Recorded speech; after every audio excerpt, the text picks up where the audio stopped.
Évangile de Jésus-Christ selon saint Matthieu.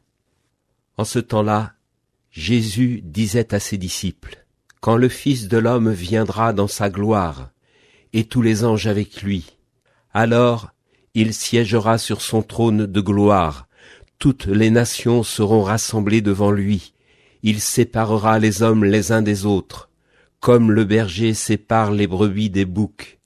Il placera les brebis à sa droite, et les boucs à sa gauche. Alors, le roi dira à ceux qui seront à sa droite, « Venez les bénis de mon Père, recevez en héritage le royaume préparé pour vous depuis la fondation du monde. Car j'avais faim, et vous m'avez donné à manger. J'avais soif, et vous m'avez donné à boire. J'étais un étranger, et vous m'avez accueilli. J'étais nu, et vous m'avez habillé. J'étais malade, et vous m'avez visité. J'étais en prison, et vous êtes venus jusqu'à moi. Alors les justes lui répondront, « Seigneur, quand est-ce que nous t'avons vu?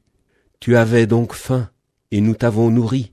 Tu avais soif, et nous t'avons donné à boire. Tu étais un étranger, et nous t'avons accueilli. Tu étais nu, et nous t'avons habillé.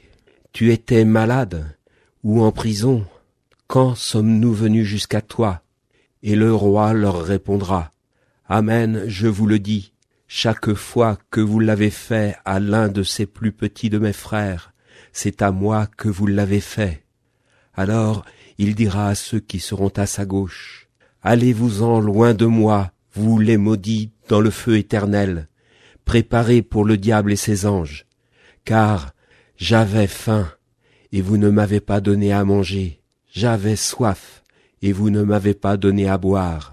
J'étais un étranger, et vous ne m'avez pas accueilli. J'étais nu, et vous ne m'avez pas habillé. J'étais malade et en prison, et vous ne m'avez pas visité. » Alors, ils répondront eux aussi, « Seigneur, quand t'avons-nous vu avoir faim, avoir soif, être nu, étranger, malade ou en prison, sans nous mettre à ton service? » Il leur répondra, « Amen, je vous le dis, chaque fois que vous ne l'avez pas fait à l'un de ces plus petits, c'est à moi que vous ne l'avez pas fait. » Et ils s'en iront, ceux-ci, au châtiment éternel, et les justes à la vie éternelle. Être sujet du royaume de Dieu ne fait pas de nous des esclaves, mais des hommes et des femmes libres qui prennent au sérieux leur vocation de baptiser. Comme dans tout régime, il y a une règle commune à suivre, qui nous associe à la volonté de Dieu et fait de nous des ouvriers de ce royaume. Jésus, par cette parabole, nous donne une de ces règles fondamentales. « Ce que vous avez fait à l'un de ces petits, c'est à moi que vous l'avez fait. » Nous devons nous mettre en mouvement vers les plus petits, les plus blessés de nos frères, pour rencontrer véritablement et pleinement Jésus. Vivre cette règle, c'est aller vers celui qui jugera nos actes. Ce jugement pourrait nous effrayer. Pensez qu'après notre mort, il y aura ce moment où le roi sondera nos cœurs, nos existences, nos histoires, pour en recueillir ou non l'amour. Cela oblige à un examen de conscience. Vais-je à la rencontre de ces petits dont parle Jésus? Ce jugement de Dieu viendra aussi donner l'ultime réponse à une question lancinante depuis des lustres. C'est celle de l'apparente victoire du mal ou du malin. Tant les malheurs et les souffrances semblent se multiplier aujourd'hui. Or, le royaume de Dieu est un régime d'espérance, pas de dépit, d'espérance. Lorsque tout sera terminé, lorsque le Dieu de la paix aura le dernier mot sur le mal et unifiera toutes choses en lui. Cette grande espérance nous renvoie toutefois à l'instant présent.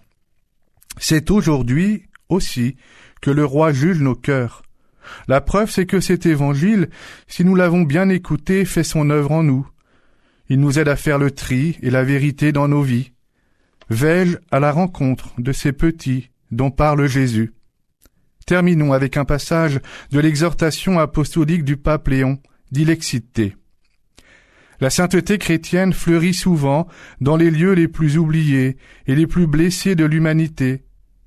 Les plus pauvres parmi les pauvres, ceux qui manquent non seulement de biens, mais aussi de voix et de reconnaissance de leur dignité, occupent une place spéciale dans le cœur de Dieu.